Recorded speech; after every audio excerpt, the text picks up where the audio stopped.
আপনি দেখছেন news now, আমরা জানি কোনটা খবর।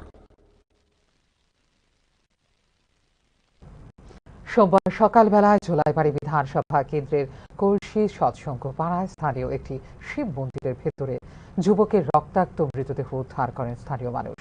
মৃতদেহ এলাকার যুবক আকাশ মগের বলে জানিয়েছে পুলিশ। রক্তাক্ত অবস্থায় মৃতদেহ মন্দিরে পড়ে থাকতে দেখে বিষয়টি জানানো হয় বায়খোড়া থানায়। ঘটনার খবর পেয়ে ঘটনাস্থলে ছুটে যায় বায়খোড়া থানার এসআই অর্জুন চাকমা, এসআই মরণ বৈদ্য সহ আরক্ষা প্রশাসনের কর্মীরা। পুলিশ ঘটনাস্থলে উপস্থিত হয়ে ঘটনাস্থল পরিদর্শন করেন। এই মৃত্যু নিয়ে এসআই অর্জুন চাকমার নিকট জানতে চাইলে তিনি জানান, মৃত্যু প্রাথমিক কারণ সঠিকভাবে বলা যাচ্ছে না। ফরেনসিক টিম আসা পর্যন্ত মৃতদেহের কোনো জায়গায় আঘাত আছে কিনা তাও বলা যাচ্ছে না।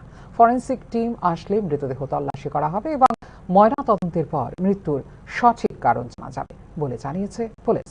নেশা সেবনকারী হিসেবে এলাকায় পরিচিত ছিল এই যুবকটি বলেও জানিয়েছে পুলিশ।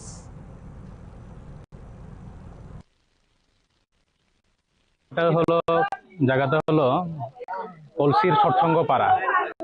এটা হলো শিব মন্দির, কলসি সৎসঙ্গ পাড়ার শিব মন্দির। তো আমরা সকালবেলা খবর পাই যে একটা ডেড বডি মন্দিরের ভিতরে পড়ে আছে।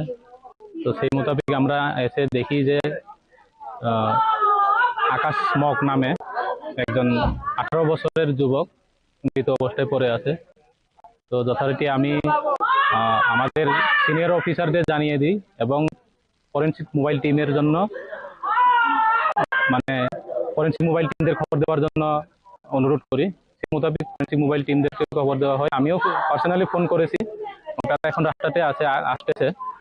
তো দেখা যাক, ফরেনসিক মোবাইল টিম এসে তদন্ত করবে আরো। তারপরে বোঝা যাবে কি এখানে কোনো নেগেটিভ কোনো কিছু আছে কি নাই, নাকি কোনো নিহত একটা দুর্ঘটনা, নাকি এখানে কোনো খারাপ কিছু আছে, তা পরে তদন্তে বের হবে আর কি।